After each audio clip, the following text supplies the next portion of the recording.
Assalamualaikum warahmatullahi wabarakatuh. Halo anak-anak semua, jumpa lagi dengan Bu Nurma. Hari ini kita akan belajar tema 2 tema 2 mengenai hak, kewajiban, dan tanggung jawab di masyarakat. Jangan lupa simak videonya sampai akhir dan like and subscribe channel YouTube kami. Terima kasih.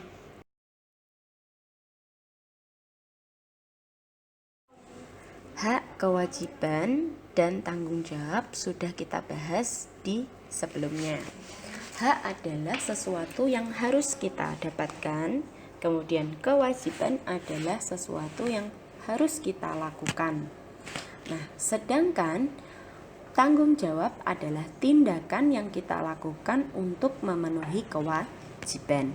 Contohnya, hak kamu sebagai murid yaitu mendapatkan pelajaran atau mendapatkan ilmu. Kemudian kewajiban kamu sebagai murid adalah belajar. Tanggung jawabmu sebagai murid berarti apa? Mendengarkan guru ketika dijelaskan, melaksanakan tugas yang diberikan oleh guru, mengerjakan tugas itu merupakan tanggung jawab. Jadi bedanya tanggung jawab dan kewajiban, kalau kewajiban itu sesuatu yang harus kita lakukan, kalau tanggung jawab itu tindakan yang kita lakukan untuk memenuhi kewajiban. Di sini ada hak dan kewajiban di masyarakat. Hak sebagai warga masyarakat yang pertama mendapatkan perlindungan hukum. Yang kedua, mendapatkan pekerjaan dan penghidupan yang layak. Ketiga, menikmati udara bersih. Keempat, bebas memilih, memeluk, dan menjalankan agama. Kelima, hidup tenang dan damai. Keenam, berpendapat dan berorganisasi. Dan yang terakhir, mengembangkan kebudayaan daerah. Sedangkan kewajiban sebagai warga masyarakat yang pertama yaitu mematuhi aturan atau norma yang berlaku di masyarakat. Yang kedua, menjaga ketenangan dan ketertiban di lingkungan masyarakat. Yang ketiga, menghormati tetangga. Selanjutnya, mengikuti kegiatan yang ada di lingkungan seperti kerja bakti, musyawarah, gotong royong. Selanjutnya, menjaga kebersihan lingkungan, membantu tetangga yang terkena musibah. Nah, ini adalah kewajiban yang kita lakukan di masyarakat. Nah, tadi kita beri contoh. Hak kita yaitu mendapatkan udara yang bersih. Berarti kewajiban kita adalah menjaga udara kita agar tetap bersih. Nah, tanggung jawab kita apa? Yaitu tidak membuat polusi udara di lingkungan kita. Nah, itu tanggung jawab kita. Itu adalah contohnya. Contoh yang kedua, misalnya hak kita yaitu mendapatkan rasa aman. Nah, berarti kewajiban rasa aman, berarti kewajiban kita apa? Menjaga keamanan lingkungan. Tanggung jawab kita apa? Oh, melakukan pos ronda. Lagi contoh yang berikutnya, hak kita adalah mendapatkan lingkungan yang bersih. Nah, kewajiban kita apa? Menjaga kebersihan lingkungan. Tanggung jawab kita apa? Melakukan kerja bakti. Itu contohnya. Musyawarah sebagai salah satu kewajiban di masyarakat. Musyawarah adalah kegiatan diskusi yang dilakukan oleh beberapa orang untuk mencari solusi atas suatu permasalahan. Nah, musyawarah memiliki nilai-nilai. Yang pertama adalah nilai kebersamaan. Yang dua, nilai kebebasan menyampaikan pendapat. Yang ketiga, nilai menghargai pendapat orang lain. Yang keempat, nilai berjiwa besar dan lapang dada dalam melaksanakan hasil keputusan. Selanjutnya, ciri-ciri musyawarah untuk mencapai mufakat. Yang pertama, sesuai dengan kepentingan bersama. Yang nomor 2, usul atau pendapat mudah dipahami dan tidak memberatkan. Yang ketiga, pembicaraan masuk akal dan sesuai dengan hati nurani. Berarti ciri-ciri musyawarah itu harus sesuai dengan hati nurani dan logis. Yang keempat yaitu mempertimbangkan pertimbangan moral lebih diutamakan. Ini ciri-ciri musyawarah.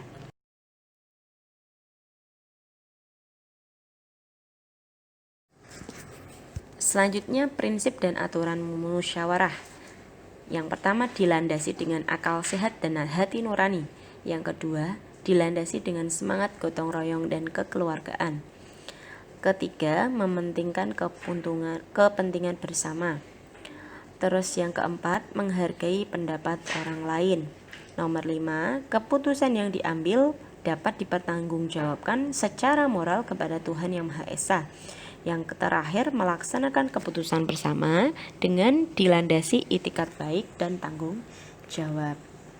Tata cara musyawarah. Yang pertama, peserta musyawarah harus hadir sebelum musyawarah dimulai. 2. Musyawarah dimulai jika peserta sudah memenuhi quorum. Quorum itu adalah minimal peserta terbanyak. Contohnya, di suatu desa ada 20 orang. Nah, misalnya quorumnya adalah setengah dari warga desa, berarti 10 orang. Jika sudah ada 10 orang, berarti musyawarah sudah bisa dimulai. Jadi, quorum itu adalah batas minimal orang yang harus mengikuti musyawarah. Jika sudah memenuhi quorum, maka boleh melakukan musyawarah. Yang ketiga, ada susunan panitia. Misalnya ketua, kemudian sekretaris, notulen, notula, kemudian ada anggota. Terus yang keempat, peserta musyawarah berhak menyampaikan pendapat. Tapi dalam menyampaikan pendapat ada aturan-aturannya. Yang nomor 5 yaitu setiap peserta harus menghargai pendapat orang lain.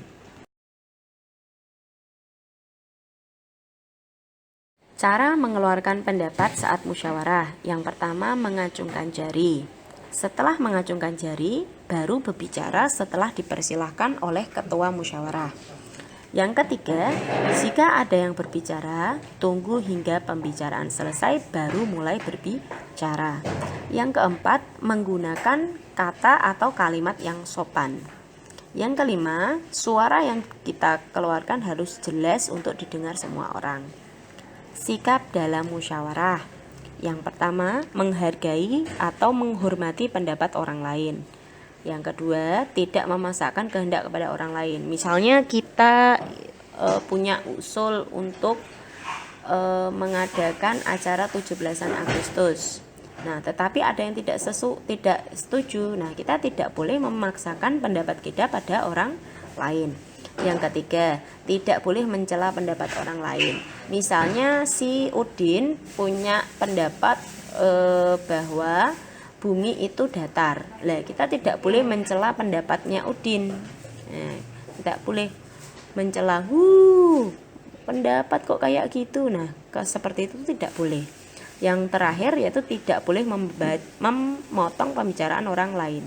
Misalnya kita punya unek-unek yang ini kita sampaikan, tetapi masih ada orang yang berbicara, maka kita tunggu dulu sampai orang tersebut selesai berbicara. Setelah orang tersebut selesai berbicara, kita acungkan jari dan mulai berbicara setelah dipersilahkan.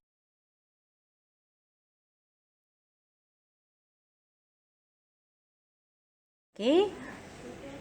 Tadi adalah materi tentang hak, kewajiban, dan tanggung jawab di masyarakat. Terima kasih atas perhatiannya dan mohon maaf apabila terdapat kesalahan dan kekurangan. Jangan lupa like and subscribe. Terima kasih. Akhir kata, wassalamualaikum warahmatullahi wabarakatuh.